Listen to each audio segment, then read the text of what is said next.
Vossi, thanks for your time this Friday morning, mate, on the back of yesterday's practice match, answering a few fan questions. We'll kick things off with a wrap from yesterday and then also just look at a few from the whole of pre-season. The first one comes from Dylan, and holistically he asked what was the intention for yesterday's practice match against St Kilda? Well, Dylan, the intention is to get the players through healthy, so that's the first and foremost. Get the match preparation. No matter how much you train, you can't replicate that game intensity. So to be able to play that against some opposition was really good. Clearly, obviously, to test our system against some opposition. Straight away we get some things that you don't normally do at training that an opposition will set up and do something that's slightly different. So our ability to be able to adapt and adjust in those circumstances is pretty important. And then, of course, you want to see your own system at play and how that's stacking up against opposition and just make sure that we can get some players in form. What's your number one priority going into round one? What's the aim or the main objective to achieve this year? Well, we've got a lot of objectives that we want to be able to try to achieve. I think the thing that we want to make sure that we see is a fully connected football team. That's what we want. So most of our time is spent not just skilling the players, but how do we get them to be totally connected as a footy team in all phases of the game. So the game's very, very demanding. If we can get really close to that come round one, then I'll be really pleased. But I think the objective over the course of the season is that we continue to build on what we're doing. I suspect that we're going to be not entirely different, but keep tinkering as we go, as we get feedback from opposition right throughout this year. Ian has asked, hi Vossi, thought Zach Williams was great pushing up off half-back with really effective disposal by foot. What's the plan for him this season, and will he be rotating through the midfield at all? Well, Ian, we think we can get a little bit from Zach. The main priority for him has been to be able to play across half-back. So we feel like that's where he'll spend most of his time. But the great thing with Zach that he's already articulated to us is that we can put him through midfield and also play him up forward if needed. So, as a coach, that's particularly good to have, because if you have some things at half time, if they're needed, if you're not getting something across half forward, can put someone like Zach forward. You probably put Mitch in the same basket as that as well, just to be able to go forward and have some impact and provide something different to your football team. So mainly across half back, but we'll look at other avenues, when it's needed. Any comment on the games of small forwards Corey Durden and Matthew Owies? Dylan Wall thought they were impressive. Dylan, you're spot on. We've had a really strong pre-season from all those guys. A big emphasis has been around that forward pressure. Without being able to get that sort of forward pressure, we're not going to be able to get the ball in stronger positions on the ground to be able to score from. So it's been a big focus. Those guys have really taken to it in that role that we asked them to do, and as such, I think they've had really strong pre-seasons. And as you would have seen yesterday, they've contributed pretty well as teammates on the day as well. Camp Dog 28 has asked which of the new guys really stood out yesterday. Camp Dog 28, good to hear from you, mate. That's a little bit of different pressure that you normally get, isn't it? But no. What was different to which of the new guys stood out yesterday? Which of the new guys? I guess Adam Cherry's the obvious one. George Hewitt was, another one. Being able to have that depth through your midfield is really needed. So to have those guys, is particularly handy. I think they complement the other guys that we have there. He's not so much new, but Oscar McDonald has been really impressive. A bit slower in the start of pre-season in getting himself going because he's recovering from that back from last year. But since Christmas, he's really gone well. So I guess he's not in the brand new category, but he's certainly new in terms of playing. Might as well spit forward ahead after that one. Josh Mays has asked, is Oscar McDonald a round one selection? He's put himself in a really strong position, absolutely. So to be able to play that key post. I think the thing that we are really liking about Oscar is that he understands our system really well. So he adapts to that. But he's put a lot of work into winning his battles, and we need someone to be able to tie that other post down from time to time. And obviously, if he can work in tandem with Wiedering and the other defenders, then that would be a real huge plus for us. You knew these weren't all going to be warm and fuzzy. Kane has asked what went wrong after the first quarter. The second quarter seemed to lack a lot of pressure. Yeah, we just lost field position.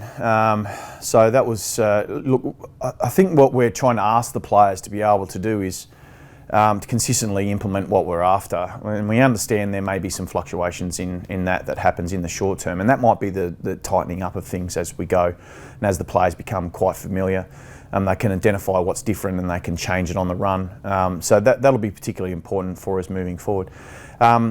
Look, I think also it came off the back of, from the first quarter where we had complete domination. It was 19 inside 50s to 5, and we don't have a forward to centre number, but I would imagine it would have been sitting in the 70-75%.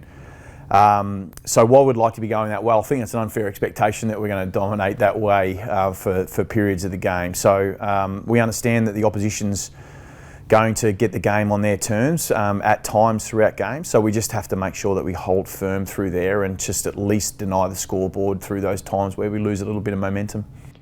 On that, Ash has asked how we're going to limit those 5-goal swings in the future, and also what were you looking for from the AFL listed boys in the VFL practice match yesterday?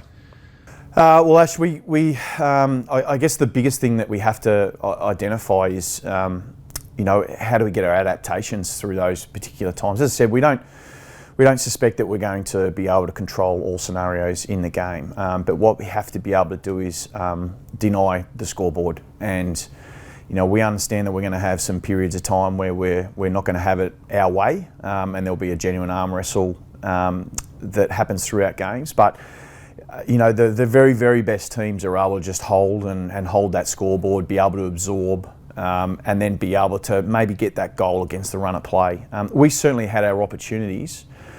So if we finish those opportunities, maybe that scenario is slightly different. So it's a little bit of the whole, but it's also about the maximising what we do. As far as the VFL boys go, again, most of it's around just trying to get themselves into some form. It comes down to the pointy end now. I didn't enjoy last week letting players know who was in and out of the team. Because they've all had such really strong pre-seasons. But we can only get them into 22 and we have to prioritise positions.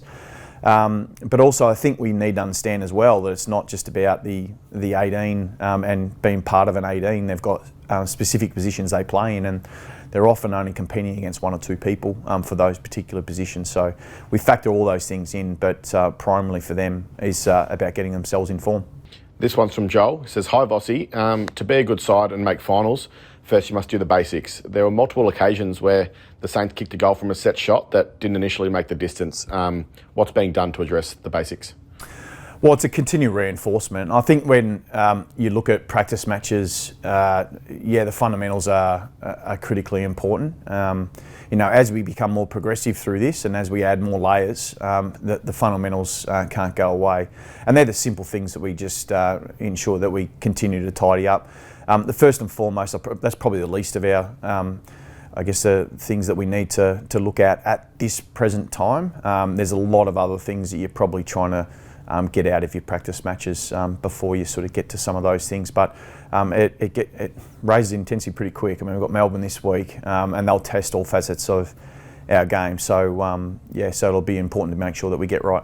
This one's from Lenny. He asked, "I know it was only a practice match, but what was the most pleasing thing from yesterday?" Lenny, I think being able to see the players put in some of the things that we've asked them to do. I mean, one of the big areas for us that's been a key priority is our contested numbers and what we do around the ball and how we bring numbers back to it, and it's been not just away from stoppage, but at stoppage as well. So we had some really positive examples of us being able to win the contested part of the game.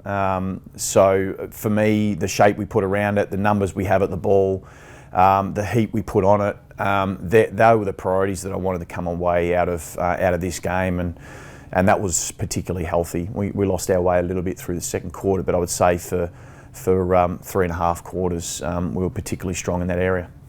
What did you love the most about being back in the senior coach chair yesterday?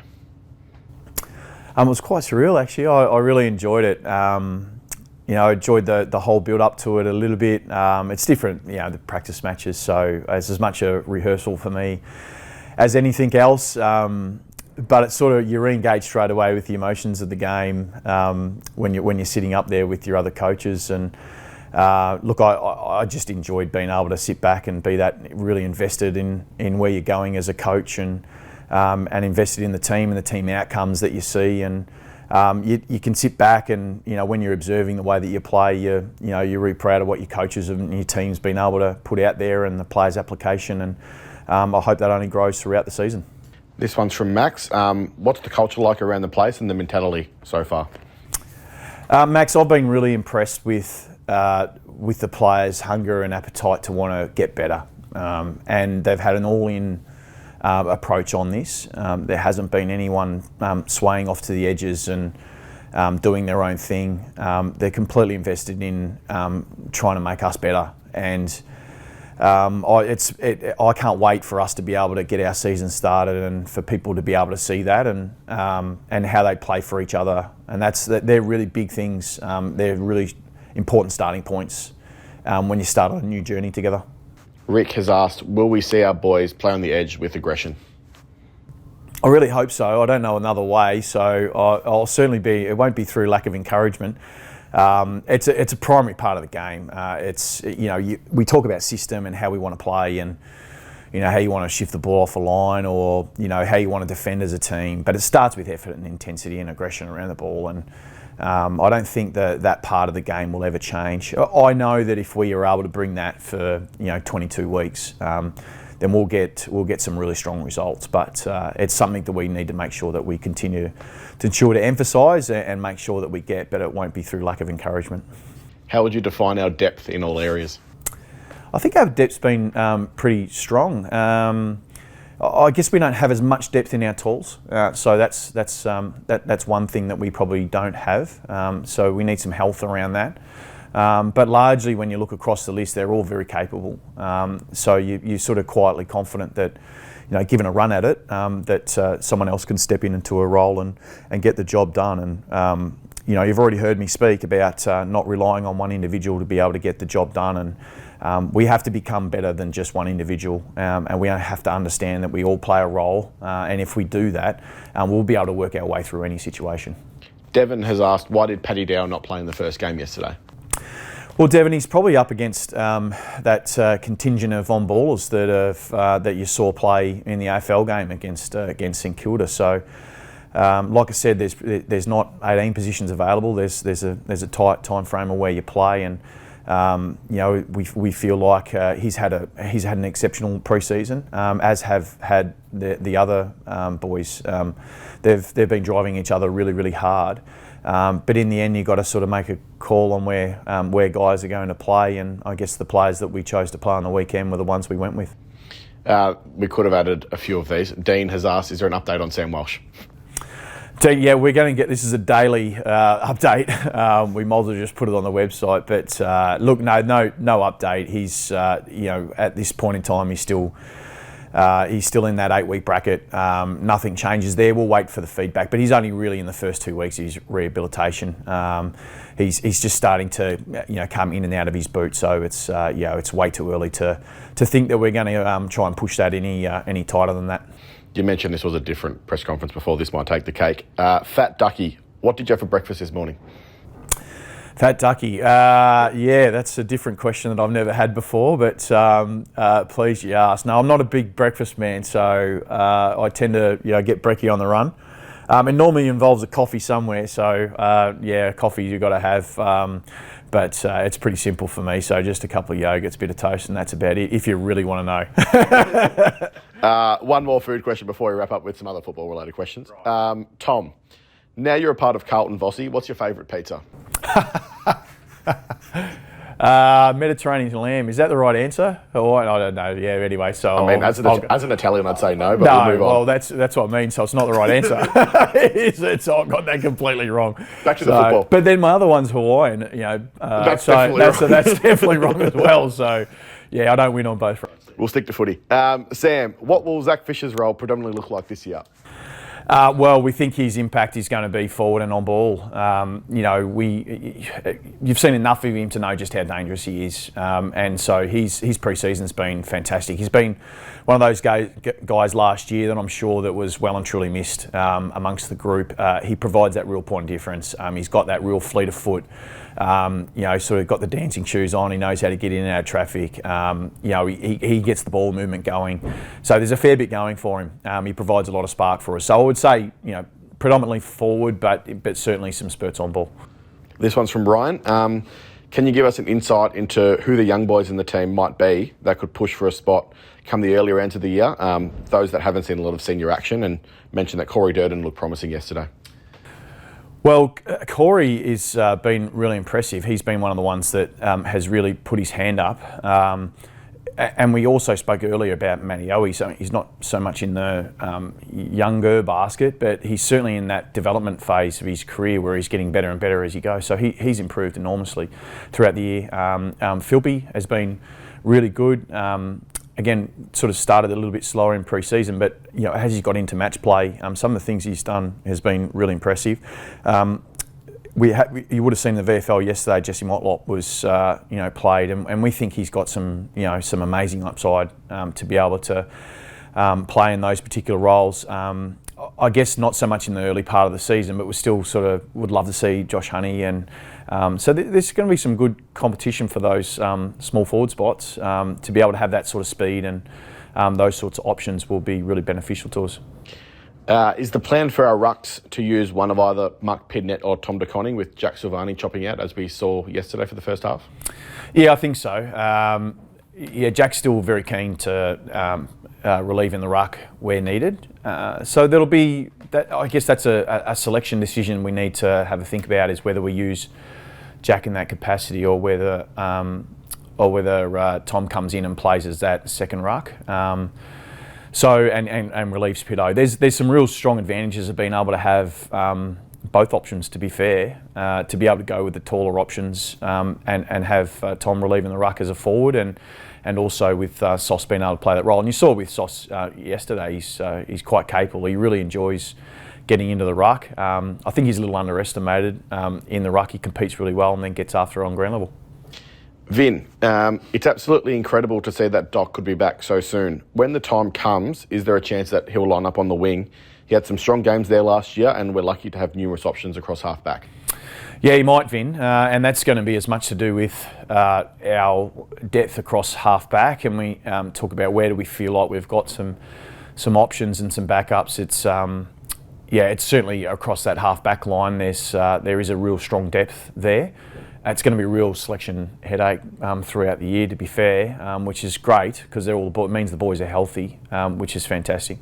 And then it's a question of where we want Doc. We're also mindful that he's been an All-Australian defender, so he's pretty impressive in that position as well. So, look, we'll sort of a little bit wait and see with where we play Doc, but I must admit I do have a bias about seeing him dash from the back line and sort of break those lines. And one big thing that will emerge, and has for the last few years, is these defences have become stronger and stronger. So being able to try and get through that layer of defence and break it, you need players to be able to do that, and he's got that strength. So whether he does that from wing or half back will be exceptionally important.